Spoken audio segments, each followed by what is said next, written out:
আসসালামু আলাইকুম নাহমাদুহু ওয়া নুসাল্লি আলা রাসূলিল কারীম আম্মা বা'দ। প্রিয় দর্শক বিন্দুরা, আজকে আমরা সংক্ষিপ্ত আলোচনা করব দোয়া নিয়ে। আল্লাহ রাসূল সাল্লাল্লাহু আলাইহি ওয়াসাল্লাম বলেন, আদ-দুআউ হুয়াল ইবাদাহ, দোয়াটা হচ্ছে একটা ইবাদত। মান লাম ইয়াসআলিল্লাহা ইয়াগদাব আলাইহি, যে সমস্ত ব্যক্তিরা আল্লাহর কাছে দোয়া করে না, কিছু চায় না, আল্লাহ তাআলা ওই সমস্ত ব্যক্তিদের উপর রাগান্বিত গোসা হয়ে যায়, রাগান্বিত হয়ে যান। আজকে পৃথিবীর মধ্যে আমরা আল্লাহর কাছে প্রার্থনা করব ওই রকম সময় নাই। আবার অনেকে প্রার্থনা করে আমরা বিরক্ত হয়ে যে আল্লাহ তাআলা আমাদের প্রার্থনাকে আমার কবুল করছে না, সেই জন্য আর প্রার্থনাই করব না। নাউযুবিল্লাহ। আপনাকে মনে রাখতে হবে, আপনার দোয়াটাকে আল্লাহ রাব্বুল আলামিন 3 ভাগে বিভক্ত করেন। একটা হচ্ছে পৃথিবীর মধ্যে ডাইরেক্ট আপনাকে আল্লাহ তাআলা ফলাফল দিয়ে দেন, যা চান তাই দিয়ে দেন।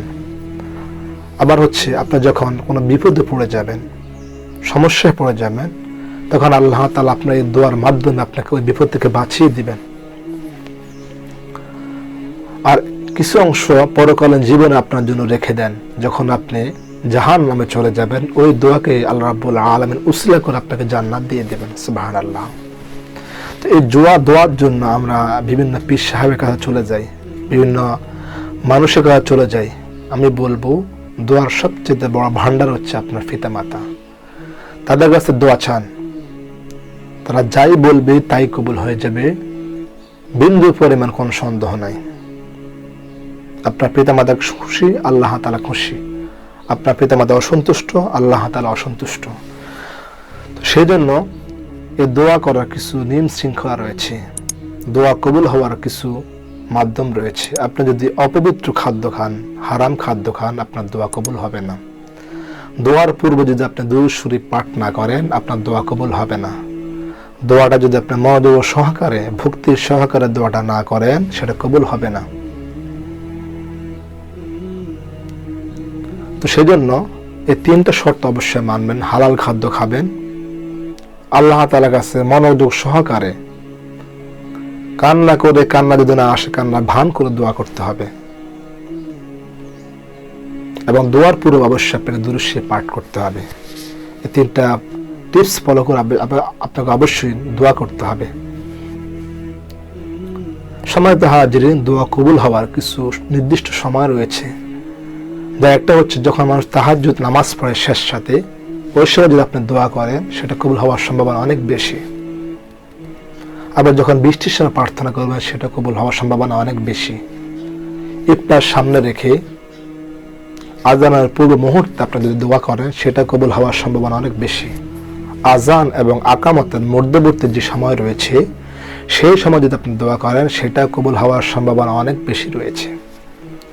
পিতামাতা যদি আপনার জন্য দোয়া করে, সেটা কবুল হওয়ার সম্ভাবনা অনেক বেশি। মাজলুম, অসহায়, হতভাগা, দরিদ্র, বিধবা, ঋণগ্রস্ত ব্যক্তি, বিভিন্নভাবে সাহায্য দিয়ে ওই সমস্ত ব্যক্তি যদি আপনার যদি প্রার্থনা করে, সেটা কবুল হওয়ার সম্ভাবনা অনেক বেশি। যারা সত্যিকার আলেম, মুমিন বান্দা, আল্লাহ প্রেমিক, প্রিয় বান্দা, তারা যদি দোয়া করে, সেটা কবুল হওয়ার সম্ভাবনা অনেক বেশি।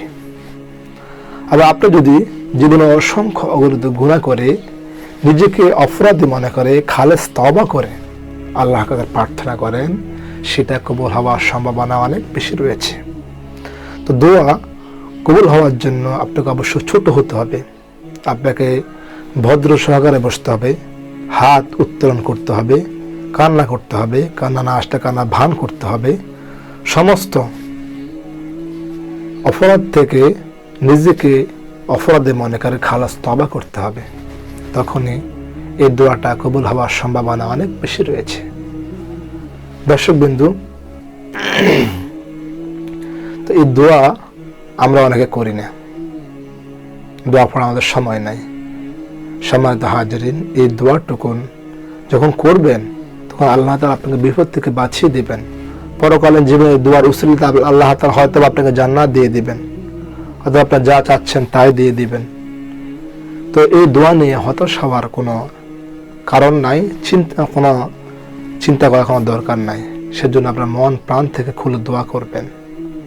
এই পৃথিবীর মধ্যে যত মানুষ সফল হয়েছে, সফলতা পেয়েছে, প্রত্যেকটা মানুষকে প্রশ্ন করবেন যে এই সফলতার পিছনে আপনার কারণ কি গুণ রয়েছে। তিনি অবশ্যই প্রত্যেকটা মানুষ যা বলবে তার সাথে একটা বাক্য অবশ্যই সংযুক্ত করবে, সেটা হচ্ছে দোয়া। যে আমার পিতামাতা মুরব্বীদের দোয়ার কারণে, পিতামাতার দোয়ার কারণে, চেষ্টা এবং আমার লক্ষ্যর কারণে আজকে আমি এই সফলতা পেয়েছি, আজকে এই পর্যায়ে আসতে পেরেছি। তো সেই জন্য দোয়া করবেন, আল্লাহর কাছে বিশেষ প্রার্থনা করবেন। আল্লাহর কাছে যা প্রার্থনা করবেন তাই কবুল হয়ে যাবে। কিন্তু অবশ্যই টিপসগুলো যদি আপনি ফলো করেন তাহলে অবশ্যই আপনার প্রার্থনা কবুল হয়ে যাবে। আল্লাহ রাব্বুল আলামিন আমাদের সকলকে আল্লাহ তাআলার কাছে বেশি বেশি প্রার্থনা করার তৌফিক দান করুক। আল্লাহুম্মা আমিন। আসসালামু আলাইকুম ওয়া রাহমাতুল্লাহি ওয়া বারাকাতুহু।